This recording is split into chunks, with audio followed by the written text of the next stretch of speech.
Nessa última semana, o torcedor do Fluminense passou a ter um sentimento que praticamente todo torcedor de outros times brasileiros já sentiu, que é o sentimento de você se sentir traído. Traído por um jogador que já fez história no seu time, teve uma determinada idolatria, uma relevância, e ver ele indo para um rival, para uma outra equipe, é algo que acaba machucando o torcedor quando você tem um afeto por esse jogador.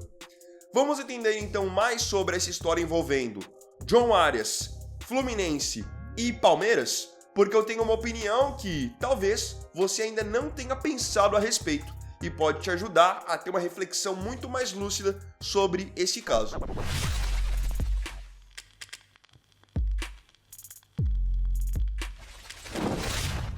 A história da idolatria.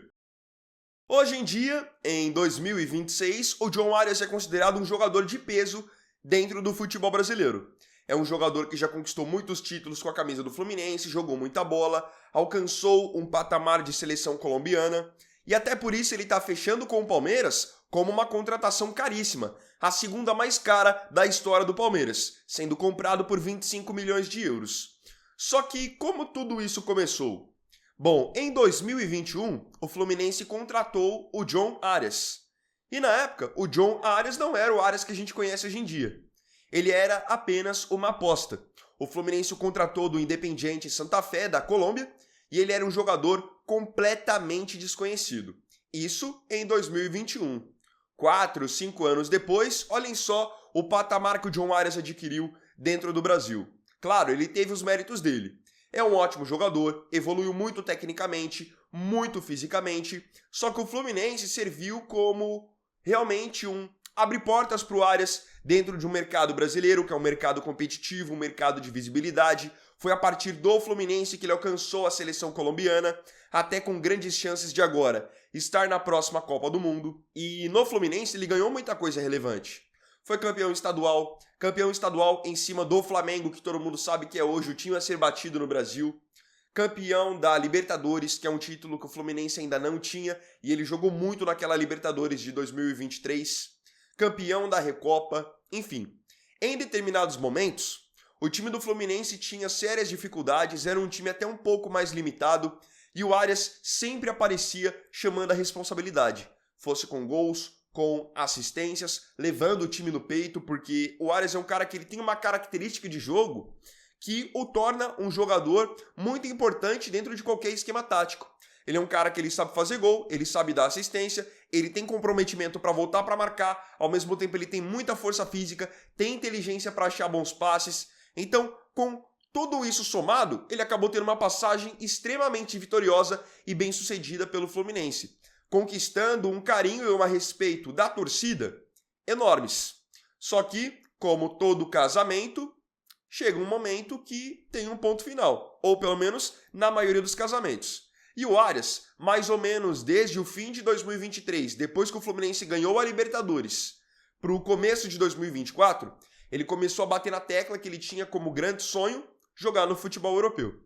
Ele queria jogar em uma grande liga, jogar em um grande clube e ter essa experiência mesmo de jogar no velho continente. Surgiram algumas propostas, o Fluminense ia recusando todas, justamente porque entendia a importância do Arias no seu time, não queria se desfazer dele, e era um direito do clube, até que depois da Copa do Mundo de Clubes de 2025 não teve mais como segurar.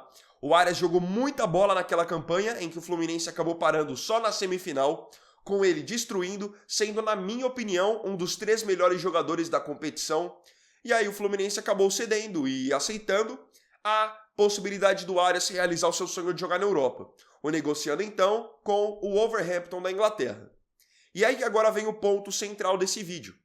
O Arias ele construiu uma história muito bacana no Fluminense, uma identificação muito grande com o torcedor, só que logo antes de ele ir embora do Fluminense, ele deu uma declaração emocionado, dizendo que tinha muita gratidão pelo Fluminense e que se fosse para um dia voltar para o futebol brasileiro, voltaria a jogar no Fluminense, que era sua casa, então ele não jogaria em um rival. Isso é basicamente um erro de qualquer jogador de futebol, porque o Arias não foi o primeiro que falou dessa maneira, que joga só em um time, e também não vai ser o último. Está acontecendo traição? O que aconteceu no desenrolar dessa história? O Arias foi para o Wolverhampton, mas a passagem dele pela Inglaterra não tem sido boa. E não só por culpa do Arias, tá? O time dele está numa draga absurda no futebol inglês, está praticamente rebaixado já para a temporada que vem. O técnico que tinha solicitado a contratação do Arias, que era o português Vitor Pereira, ex-Flamengo e Corinthians, já nem está mais no clube, ou seja, situação caótica. E com poucos meses de Europa, ele já começou a ser ligado a uma possível volta ao Brasil. E era de se entender essa possibilidade porque o Arias fez história recentemente jogando aqui. E todo mundo sabia que ele seria um reforço de peso para qualquer equipe do nosso país. Então ele começou a ser ligado a uma possível transferência para o Palmeiras, possível transferência para o Flamengo. E logo que essas possibilidades foram levantadas, começou a sair na mídia que ele tinha ainda grandes chances de voltar pro Fluminense. Porque mesmo que o Palmeiras, o Flamengo, o Cruzeiro fizessem propostas por ele, o Fluminense ainda tinha a sua prioridade de compra. E aí com o Fluminense tendo a prioridade, já que ele tinha falado lá atrás que voltaria pro Fluminense, poxa, o tricolor carioca estava pelo menos com uma boa vantagem nessa história. Mas não foi isso que acabou acontecendo. Com essa passagem frustrada pelo Wolverhampton e com o Wolverhampton já com um pé e meio na segunda divisão, o John Arias passou a negociar sua volta ao Brasil. O Palmeiras acabou sendo o time que manifestou muito mais interesse nele, foi sondando ali nos bastidores, conversando com os representantes, até que avançou nessa última semana para uma proposta oficial. O Palmeiras ofereceu 25 milhões de euros, que foi o mesmo valor que eles tinham pago no começo do ano passado pelo Vitor Roque, para trazer o John Arias para ser um cara de fato de peso na equipe do Abel Ferreira. Lembre-se que eu falei, o Arias é um jogador completo. Eu particularmente gosto muito do futebol dele. E ele serviria no Palmeiras, no Flamengo, no Cruzeiro, no Corinthians, não importa. Jogaria fácil. Então o Palmeiras, olhando esse cenário, fez uma proposta por ele. O Fluminense olhou para aquilo e o próprio presidente do Fluminense tinha falado que, com o Palmeiras fazendo a proposta, o Fluminense ia analisar a possibilidade de igualar ou cobrir a oferta para que o Arias voltasse para o Fluminense. Nessa semana, então, o Fluminense chegou a oferecer também um valor pelo John Arias como uma ação para que eles pudessem tentar exercer a sua prioridade, só que o valor era inferior aos 25 milhões de euros que o Palmeiras apresentou. E aí, no fim, o que acabou acontecendo? Não houve acordo entre Fluminense e Wolverhampton, o Arias também não forçou para voltar para o Fluminense, e agora o que está acontecendo é que o Arias vai ser jogador do Palmeiras, contrato de 4 anos nessa negociação de 25 milhões de euros. Já é até aguardado no Brasil, em São Paulo, para que possa realizar os exames e finalmente assinar o contrato. E a partir do momento que isso foi para a mídia, os torcedores do Fluminense ficaram muito magoados, muito irritados, porque eles estão relembrando aquela declaração dele logo antes de ele sair, há menos de 7 meses atrás, em que ele tinha dito que era grato ao Fluminense e que se um dia fosse voltar para o Brasil, nunca jogaria em um rival, jogaria no Fluminense. E ele ainda bateu na tecla de que para ele, dinheiro não era tudo. Não caiam nesse papo. Esse papo de jogador de futebol dizer que é grato a um clube, que vai jogar em uma equipe só na carreira, que não jogaria em um rival, não caiam nesse tipo de papo, de assunto. Porque jogador de futebol é assim. Eu entendo que os torcedores do Fluminense fiquem magoados, fiquem chateados, porque o Arias realmente ele teve uma importância grande dentro dessa história recente do Fluminense, de conquistas importantes.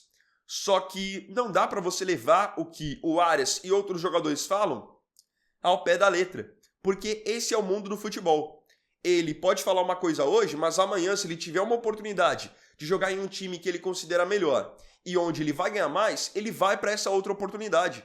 A gente consegue contar nos dedos das mãos os jogadores que realmente honram a sua palavra nesse sentido de cumprir mesmo, de dizer, não, eu não vou jogar ali e vou ficar aqui mesmo que seja para ganhar menos. São poucos casos que realmente acontecem assim.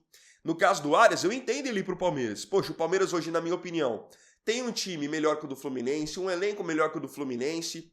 É um time que tem uma base muito forte. Vem agora para 2026 para de novo brigar por títulos importantes. Eu entendo. É uma decisão que, beleza, você consegue aceitar. O que fica chato no caso pro Arias é essa questão da hipocrisia. Você falar que vai fazer uma coisa quando você não vai fazer. Então, se você não vai fazer, é melhor você não assumir esse compromisso. Concordam? E para os torcedores fica já a lição, independente se você torce para o Fluminense ou para qualquer outro time.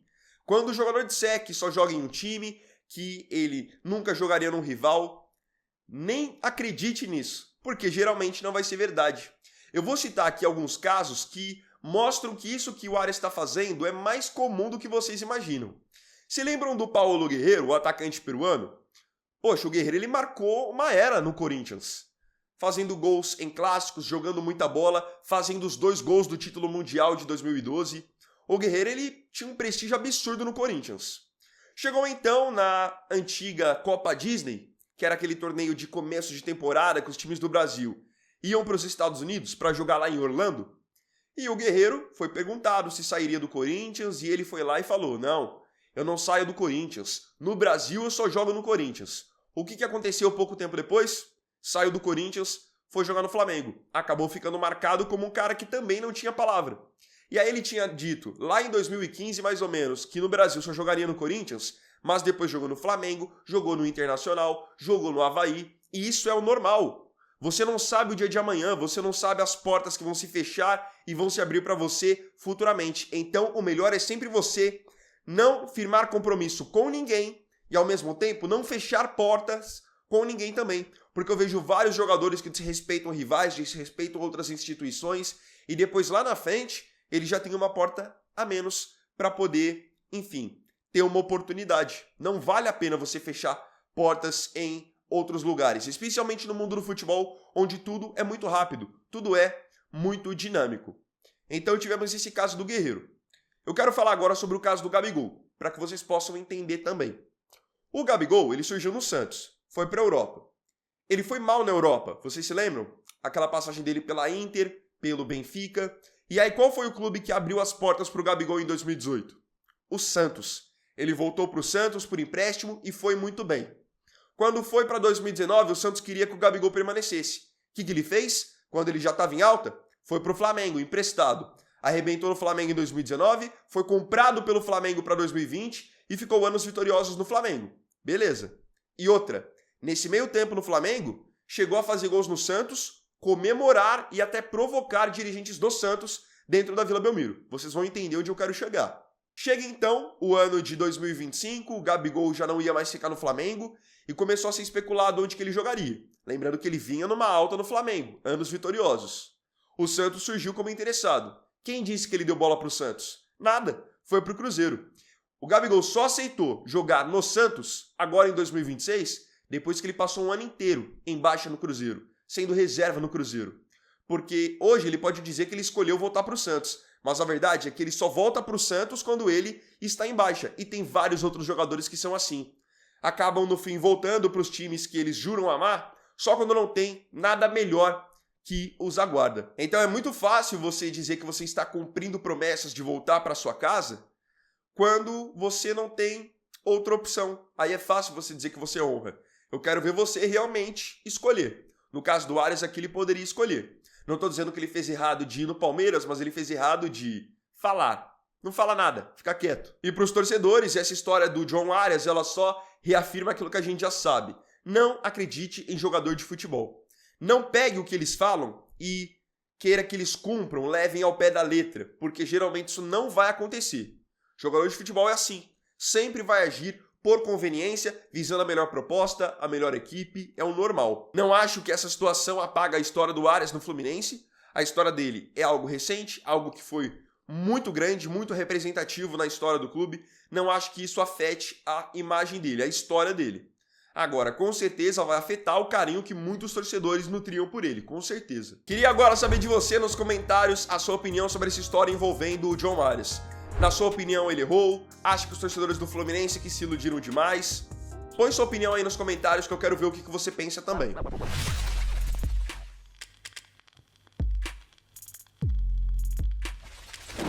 Então, bom, galera, esse vídeo aqui foi o vídeo desse sábado. Eu agradeço profundamente a você pela companhia em mais um vídeo. Se tiver gostado, deixe o seu like, se inscreva no canal e compartilhe também. Então é isso, galera. Tamo junto, até amanhã e até o próximo vídeo. Fiquem todos com Deus e um ótimo final de semana. Vini Wagner aqui, valeu, falou e fui!